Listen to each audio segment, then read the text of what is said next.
चलो अमाइंस वाले चैप्टर की मार्किंग वाला काम शुरू करते हैं। ठीक है, तो अमाइंस की मार्किंग में जो सबसे पहला पार्ट देखो तुम लोगों के सामने है वो है बेसिकली उसकी डेफिनेशन और उसका क्लासिफिकेशन। तो उसको अपन पहले पढ़ लेते हैं। पहला पॉइंट, जो अमाइंस होते हैं इनका नेचर बेसिक कैरेक्टर का होता है। अभी मैंने तुमको बेसिसिटी वाला काम भी दिया था, तो तुम्हें बेसिक कैरेक्टर का क्या मीनिंग होता है ये तुम्हें पता है।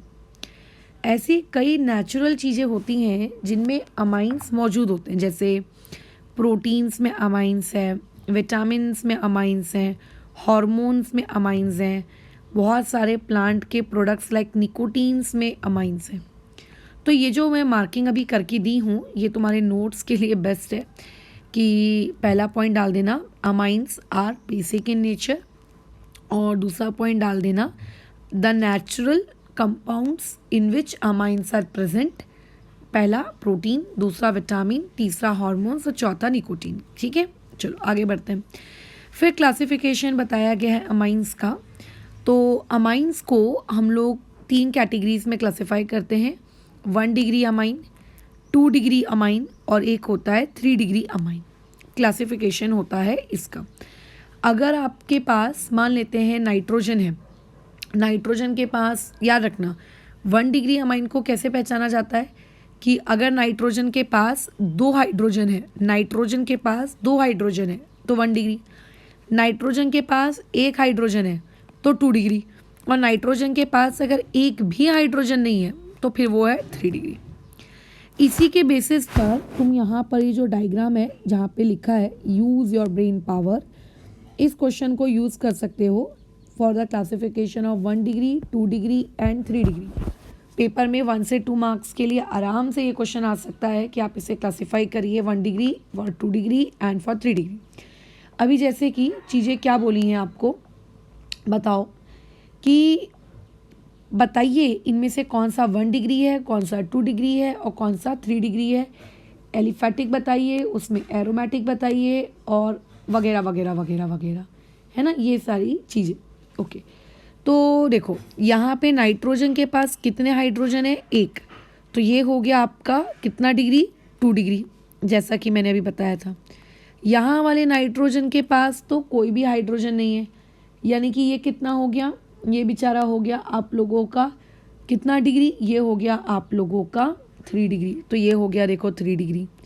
यहाँ पे इस नाइट्रोजन के पास कितने हाइड्रोजन है, 1, तो ये कितना हो गया 2 डिग्री। इस वाले नाइट्रोजन के पास कितने हाइड्रोजन है, 2, तो ये हो गया कितना डिग्री, ये हो गया 1 डिग्री। बट यहाँ पर है C6H5, तो ये एरोमेटिक है। C6H5 का मतलब होता है बेंजीन रिंग, और बेंजीन रिंग मतलब एरोमेटिक। ठीक है, बेंजीन रिंग मतलब एरोमेटिक, तो यहाँ पे आ गया आप लोगों का ये हो गया एरोमेटिक। यहाँ पे इस नाइट्रोजन के पास देखो कितने हाइड्रोजन है, 2 हाइड्रोजन है, इसका मतलब ये कितना है 1 डिग्री। अब यहाँ देखना ध्यान से, ये नाइट्रोजन के पास कितने हाइड्रोजन है, 1, मतलब ये कितना डिग्री है 2 डिग्री। बट C6H5 मतलब बेंजीन रिंग, और यहाँ तो भैया बेंजीन रिंग खुद बनाकर दी गई है साक्षात बड़े बड़े अक्षरों में, तो ये तो होगा ही होगा, ये तो एरोमेटिक, तो ये भी है आप लोगों का एरोमेटिक। ये वाला 3 डिग्री क्योंकि इसके पास एक भी हाइड्रोजन नहीं है और बेंजीन रिंग है, इसीलिए ये हो गया एरोमेटिक।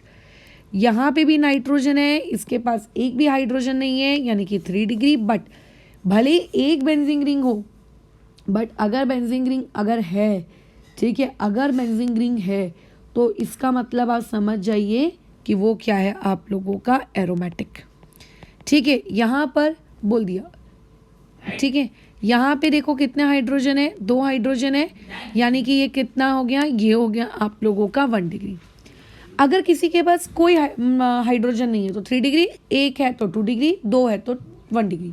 ये मेरा तरीका है भाई क्लासीफाई करने का, और जो मुझे काफ़ी अच्छा भी लगता है, वो मुझे इसीलिए अच्छा लगता है क्योंकि इसमें कन्फ्यूजन नहीं होता। कई लोग मेरे तो कंफ्यूज हो जाते हैं कि अरे मैडम ये तो 3 डिग्री होना चाहिए, अगर वो इसकी नज़र से देखें तो आप ऐसा मत करो, जो बताया उसके अकॉर्डिंग करो। तो ये आज की नोट्स मार्किंग का आपका हो गया एक क्वेश्चन। ठीक है, ये हो गया आपकी नोट्स मार्किंग का आज का एक सवाल। जो आपको अपने कॉपी में एज अ नोट्स ये चीज़ लिखनी है। फिर आगे और भी चीज़ें तुम्हें बोली हैं कि जो सेकेंडरी वाला जो अमाइन होता है और जो टर्शियरी अमाइंस होते हैं, इन्हें हम क्लासीफाई करते हैं फर्दर। कैसे क्लासीफाई करते हैं आप देखो इनको एज अ फर्दर, इन्हें क्लासीफाई करते हो एज सिंपल सिमेट्रिकल अमाइंस, इन्हें आप क्लासीफाई करते हो as mixed and unsymmetrical amines.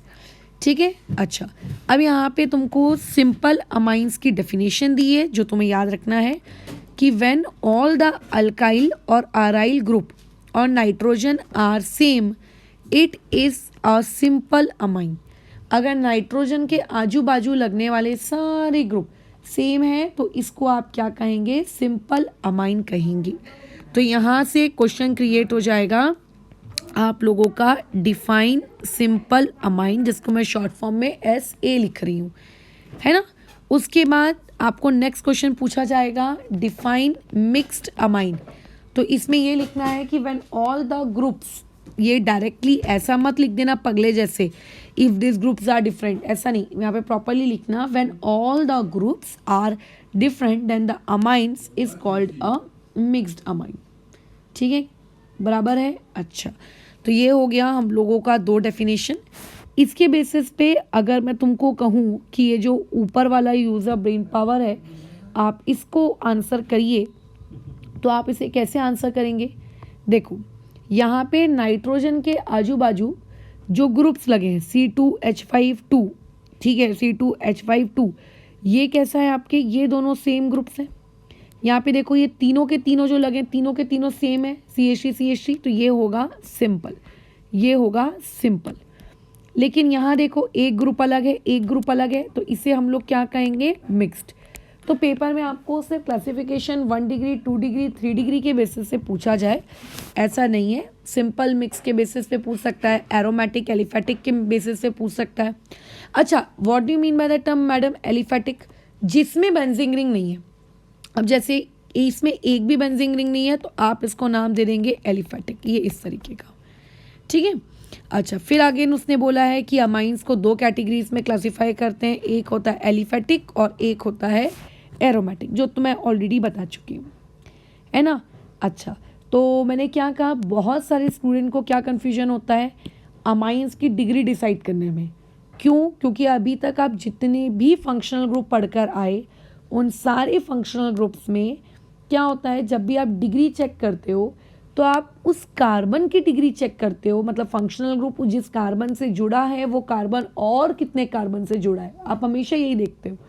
But यहाँ पर आप लोगों को ये नाइट्रोजन जिस कार्बन से जुड़ा है वो कार्बन और कितने कार्बन से जुड़ा है ये आपको यहाँ देखने की ज़रूरत नहीं है। जैसा मैंने बताया है आप वैसा करो, ठीक है, ओके।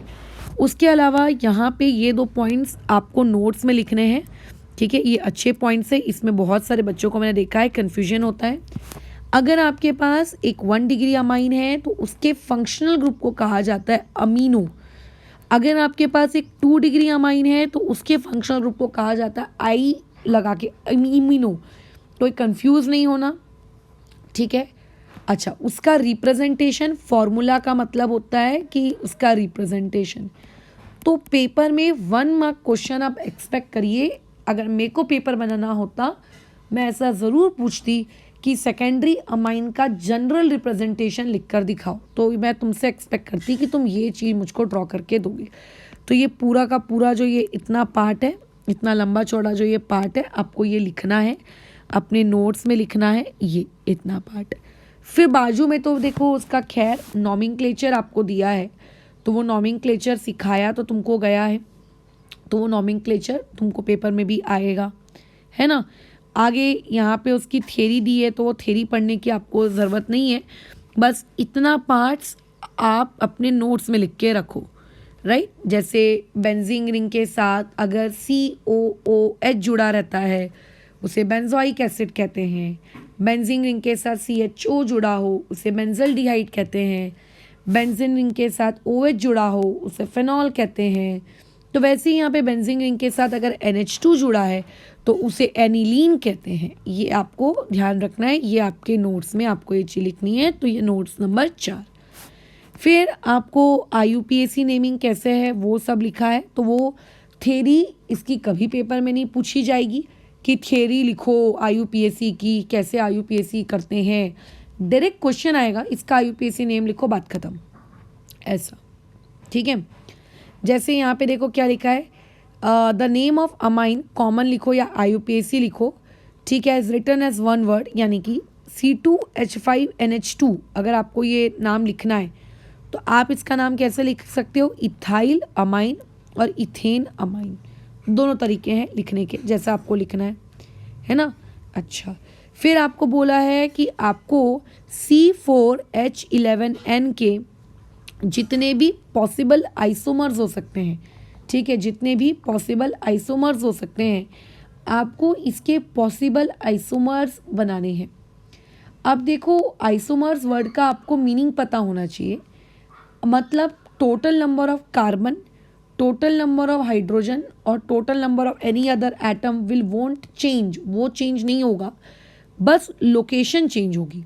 जैसे कि मेरे दिमाग में आया कि मैडम मैं एक नाइट्रोजन रखती हूँ और उस नाइट्रोजन के पास मैं 2 हाइड्रोजन रखती हूँ और जो बचे हुए 4 कार्बन है मैं सीधा सीधा सीधा सीधा ऐसे मस्त लगा देती हूँ, तो आखिरी वाले कार्बन को मिलेगा 3 हाइड्रोजन, बीच वाले को मिलेगा 2, क्योंकि कार्बन की वैलेंसी 4 होती है इस हिसाब से। तो 4 कार्बन भी बन गए, 1 नाइट्रोजन भी बन गया, ठीक है, और 11 हाइड्रोजन भी बन गए। तो ये एक स्ट्रक्चर पॉसिबल है। दूसरा स्ट्रक्चर क्या पॉसिबल है बताओ? दूसरा स्ट्रक्चर मेरे पास ये पॉसिबल है कि मैं नाइट्रोजन के पास रखूँ 2 ही हाइड्रोजन, लेकिन जो बाजू में मैं कार्बन की सीधी सीधी सीधी सीधी सीधी सीधी चेन में बना रही थी, ये सीधी सीधी चेन ना बनाते हुए मैं क्या करती हूँ, यहाँ पर इस तरीके का बनाती हूँ। मतलब 3 कार्बन मैंने बनाए और चौथा कार्बन मैंने क्या किया, यहाँ लटका दिया। ठीक है, चौथा कार्बन मैंने कहाँ लटका दिया, यहाँ। ये एक पॉसिबल है। ठीक है, ये एक स्ट्रक्चर बना पाना हमारे लिए पॉसिबल है क्या? बिल्कुल पॉसिबल है ना। क्या ऊपर वाला स्ट्रक्चर और नीचे वाले स्ट्रक्चर में कोई अंतर है? बहुत बड़ा अंतर है। कैसे? अगर मैं ऊपर वाले स्ट्रक्चर की नंबरिंग करूंगी तो ये होगा 1, ये होगा 2, ये होगा 3, ये होगा 4, मतलब NH2 1 से कनेक्टेड है। अगर मैं अभी इस वाले स्ट्रक्चर की नंबरिंग करूंगी तो NH2 किससे कनेक्टेड है, 2 से कनेक्टेड है, इसीलिए इसमें अंतर है। अगर आप हाइड्रोजन डिस्ट्रीब्यूट करोगे तो यहाँ आएंगे 3 हाइड्रोजन, यहाँ भी आएंगे 3 हाइड्रोजन, यहाँ आएंगे 2 हाइड्रोजन, यहाँ आएंगे 2 हाइड्रोजन, कार्बन भी बन गया, नाइट्रोजन भी बन गया, हाइड्रोजन भी बन गए। ठीक है, ये इस तरीके से, ये देखो एक पॉसिबिलिटी है, ये हम लोगों ने बना लिया, है ना। और क्या पॉसिबिलिटी है? देखो, आप NH2 को वैसे का वैसे ही रखो, 4 कार्बन के बदले 3 कार्बन की चेन बनाई और वो जो 1 कार्बन है वो मैंने इस पे लटकाया, ये इस पे लटकाया। इससे फ़ायदा क्या होगा? जब मैं लॉन्गेस्ट चेन सिलेक्ट करूँगी तो 1 आएगा, इधर 2 आएगा, इधर 3 आएगा, यानी कि इस बार आप लोगों का जो नाइट्रोजन है वो 1 से तो कनेक्टेड है, बट उसका जो 1 कार्बन है वो लोकेंट बन चुका है। इस तरीके से किया जा सकता है ना। ये ऐसे आपको पॉसिबल स्ट्रक्चर्स देखो आप कितने बना सकते हो, वो सारे आपको पॉसिबल स्ट्रक्चर्स यहाँ पे क्या करने हैं, ड्रॉ करने हैं, वो सारे के सारे पॉसिबल स्ट्रक्चर्स।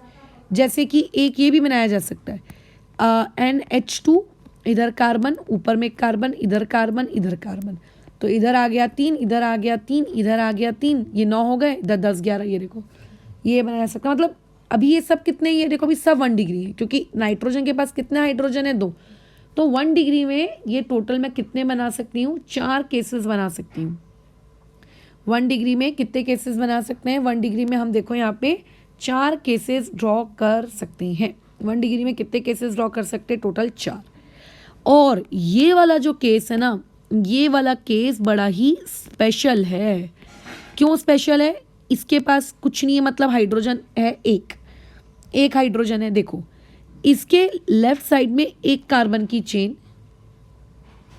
ठीक है, इसके राइट साइड में 1 कार्बन और NH2 की चेन, और नीचे अगेन 1 कार्बन की चेन और 1 हाइड्रोजन। ये इस तरीके से, ये मैंने 1 डिग्री के पॉसिबल केसेस बना के दिए हैं। अब तुम्हें ऐसे ही 2 डिग्री के पॉसिबल केसेस बनाने हैं।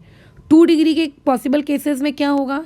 नाइट्रोजन होगा और उस बेचारे के पास सिर्फ एक हाइड्रोजन होगा और दोनों तरफ कार्बन की चेन जाएगी।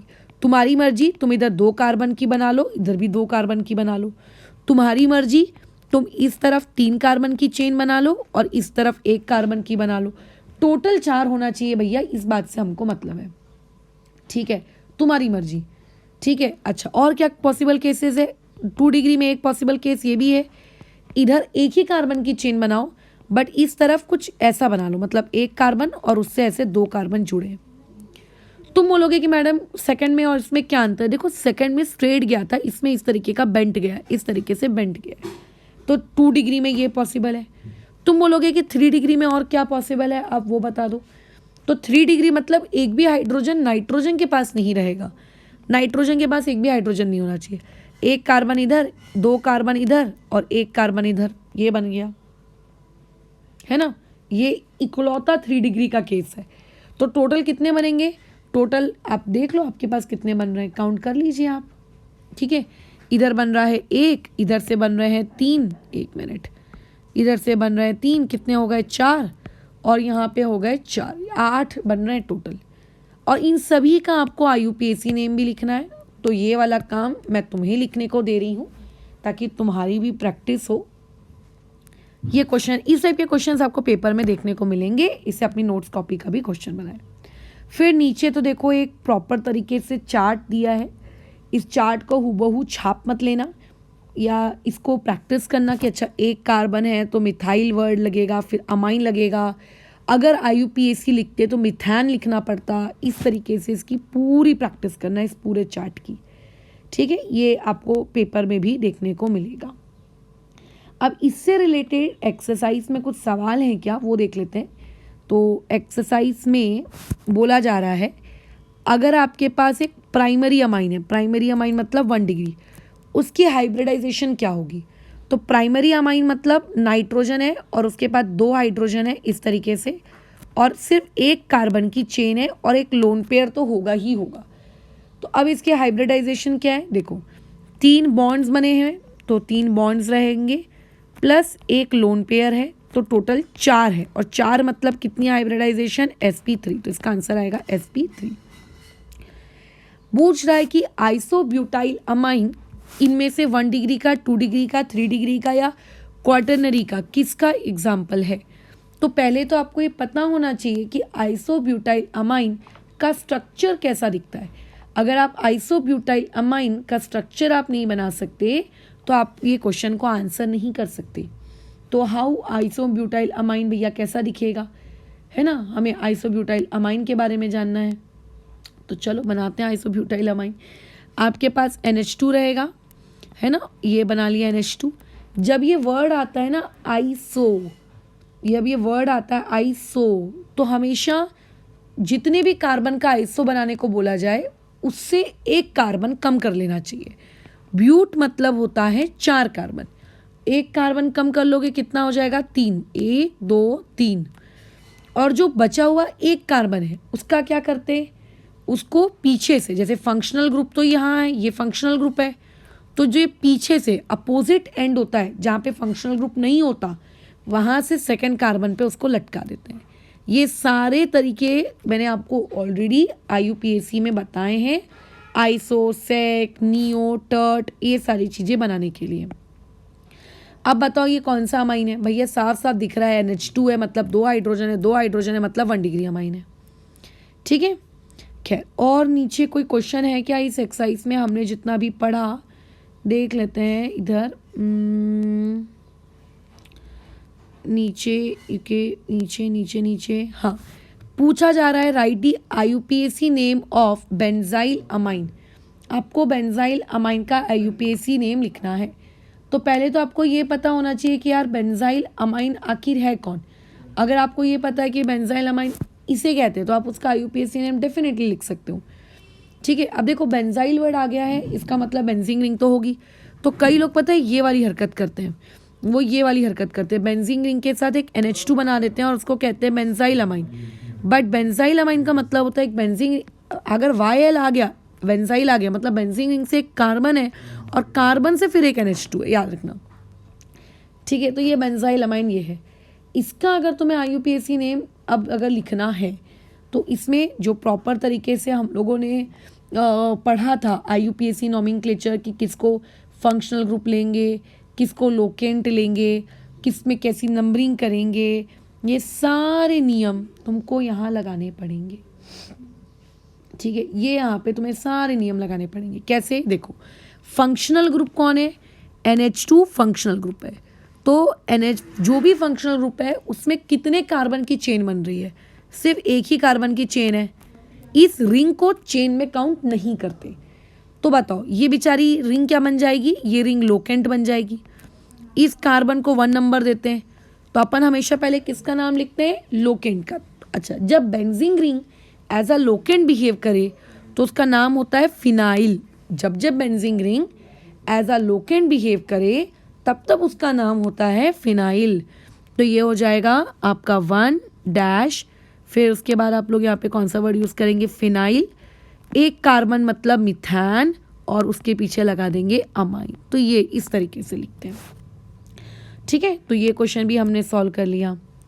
उसके बाद आइडेंटिफाई ABC क्या बोल रहा है, तो खैर उसमें तो अभी कोई भी हमारे आज की पढ़ाई के मार्किंग वाला काम हमको नहीं मिल रहा है यहाँ पर। उसके अलावा कुछ IUPAC ने आपको यहाँ पे लिखने को दिए जा रहे हैं। ठीक है, इनको चलो देख लेते हैं, आ जाओ। इनकी किस तरीके से मार्किंग करनी है, किस तरीके से इनका IUPAC करना है। देखो, नाइट्रोजन के आजू बाजू आप कार्बन देखो, इधर नाइट्रोजन के आजू बाजू 2 कार्बन की चेन, इधर नाइट्रोजन के आजू बाजू 3 कार्बन की चेन और इधर 1। अब आप ये देखो सबसे लॉन्गेस्ट चेन कौन सी है? 3 वाली। तो ये बनेगी आपकी पेरेंट और ये दोनों बनेंगी लोकेंट। याद रखना, जो अमाइंस होता है इसमें आपको 1 2 3 ये वाला काम करने की ज़रूरत नहीं है। ये बनेगा आपका लोकेंट और ये भी बनेगा लोकेंट। 1 कार्बन वाले लोकेंट को कहते हैं मिथाइल, 2 कार्बन वाले लोकेंट को कहते हैं इथाइल। मिथाइल और इथाइल दोनों में अल्फ़ाबेटिकली कौन बड़ा है? E पहले आता है, तो हम लिखेंगे N इथाइल। N मतलब नाइट्रोजन से कनेक्टेड है। फिर लिखेंगे मिथाइल, तो फिर क्या लिखेंगे? N methyl. और फिर लिखेंगे पेरेंट का नाम। पेरेंट कितने कार्बन की है? 3, तो हम वहाँ लिखेंगे इथेन अमाइन। ये ऐसे लिखते हैं, सॉरी इथेन नहीं, 3 कार्बन की है यानी कि प्रोपैन अमाइन, ये ऐसे लिखेंगे। ठीक है, सेम यही फंडा तुम अभी यहाँ पे लगाओ क्वेश्चन नंबर C में। यहाँ देखो ये कितने कार्बन का है? ये 2 कार्बन का है। यहाँ देखो ये कितने कार्बन का है? ये 3 कार्बन का है, बराबर। तो ये सारा नॉमेनक्लेचर मैं ऑलरेडी आपको इससे पहले सिखा चुकी हूँ अलग से IUPAC में, तो मैं उसका प्रॉपरली फिर से तुम्हारे पास एक बार फिर से वीडियो लिंक शेयर करती हूँ। उसके बेसिस पर ये वाला क्वेश्चन तुम्हारी नोट्स कॉपी में होना चाहिए, ये वाला क्वेश्चन तुम्हारी नोट्स कॉपी में होना चाहिए। अब पूछा गया है question number 2, what are amines and how they are classified. तो इसकी मार्किंग मैं यहाँ पे करवा देती हूँ कि अमाइंस क्या होते हैं और उनका क्लासिफिकेशन क्या है। ठीक है, चलो आ जाओ शुरू करते हैं। तो इसमें पॉइंट बाय पॉइंट आपको आंसर लिखना है। मैं अभी रेड कलर से जो मार्किंग कर रही हूँ वो आपको लिखना है। ठीक है, ठीक है। तो ये amines are nitrogen containing organic compound having basic character, ये पॉइंट नंबर 1 लिखोगे।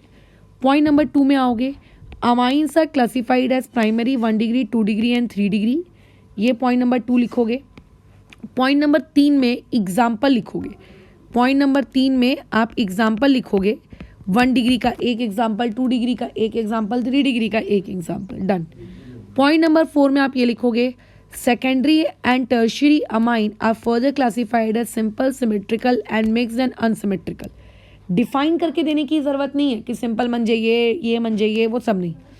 ठीक है, ये हो गया पॉइंट नंबर 4। पॉइंट नंबर 5 में अगेन आप एग्जाम्पल लिखोगे, सिंपल का एक एग्जाम्पल, मिक्स का एक एग्जाम्पल, खत्म। उसके बाद point number 6, amines are divided into 2 major classes, aliphatic and aromatic, this will be a point number 6, और अगेन उनका 2 एग्जाम्पल, वो पॉइंट नंबर हो जाएगा 7। तो इस तरीके से ये हो गया तुम्हारा क्लासिफिकेशन डन। यहाँ तक हो गई हमारी मार्किंग ख़त्म। कल की क्लास में हम ये प्रिपरेशन ऑफ अमाइंस वाला जो टॉपिक है, जिसको हम बहुत सारा पढ़ चुके हैं, इस कहाँ तक पढ़ लिए हैं भाई? यहाँ तक तो पढ़ ही लिए हैं। गिब्राइल थैलेमाइड सिंथेसिस, ये